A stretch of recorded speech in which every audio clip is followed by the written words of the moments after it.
ranting. I knew you were going to pick me. Drop the low, drop the high, and average the middle. Really? Is that what you're going for? Average? Myself, I'd rather hear from the one who really liked a poem and the one who really hated it. Authentic emotions are what I'm after. I don't want to appeal to the lowest common denominator, to the groupies and the cheering section. I'm looking for the one guy in the back who got it and the other ones who came because he told them about it. I don't really care if the audience likes my poetry. Sometimes I want to piss them off. I want to make them mad, get their blood pumping, stand up to the mic and verbally vomit all over the splash zone. Be as real as it can get. I've seen you read poems about ecology and imperialism off your fancy phone, which is powered by poisonous pieces of colonialism, bits of bitterness mined in black holes of starvation. What the fuck? Mark Smith wanted to take the poetry out of academia and put it in coffee houses and bars. Ever see pictures of those people in black turtlenecks who wore berets? You know, they hung out in the jazz club, snapped their fingers when they liked a poem. They drank a lot of coffee, they smoked a lot of tea.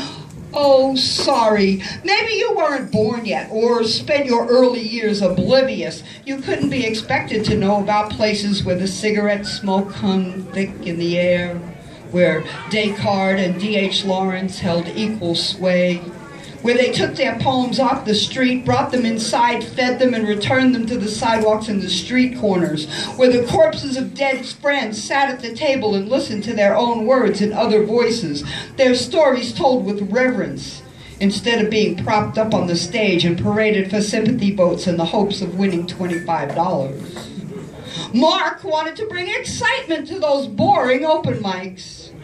Open mics are only boring if you don't know how to listen. If you spend the time before your slot rehearsing outside and then bailing afterwards. If you only showed up to practice before a bunch of bodies that weren't given scorecards, that weren't told that blood has been spilled after someone has been weighed and judged. Maybe you just showed up to steal a line or two. Well then listen.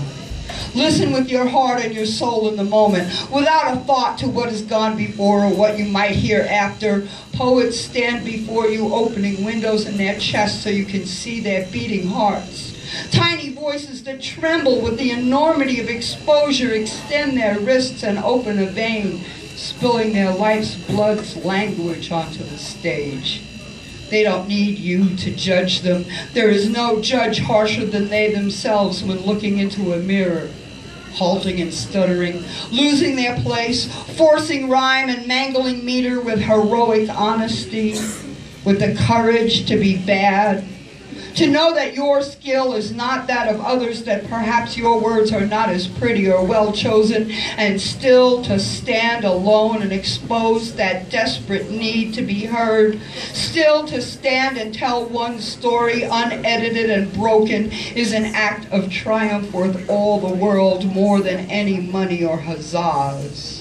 Time limit 3 minutes. Product of the electronic age. Sound bites, commercials, pop radio. Short attention spans. Information must also be entertaining. String together a few catchphrases and some headlines is bordering on marketing anyway. Have you ever heard of a focus group? Borrow from commercials and from lyricists that really know how to write a line, like Dylan and the Beatles behind tight buns in a jean advertisement. Enlightenment parceled out in small doses lest we overload our mental circuits or catch a glimpse of something genuine. Ginsberg howled for 20 minutes. Nobody was bored, and he did it again and again. That's performance poetry. A true performer can hold the audience for as long as he wants to, put them on the edge of their seats and onto their feet, whether it takes 3 minutes or 3 hours.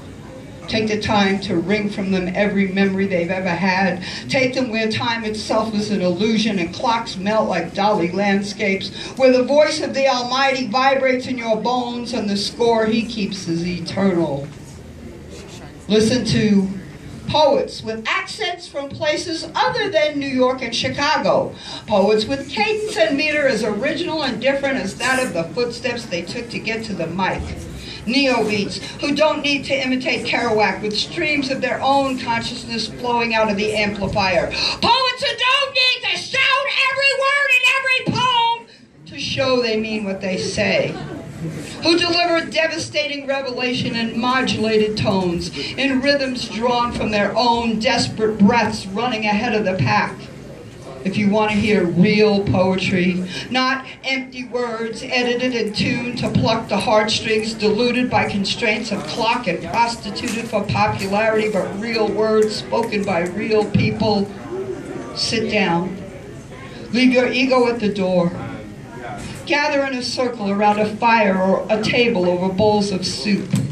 Sit close enough to look into that trembling girl's eyes as she reads her rape poem. Hold the free hand of the old woman as she reads about what was done to her people when she was just a girl. Hear the lump in her throat and her fractured English unamplified by anything but the truth. Stop shouting so loudly that your own voice is the only sound ringing in your ears. Stop trying to read your audience instead of your poetry. Stop looking for approval. Look into the faces around you.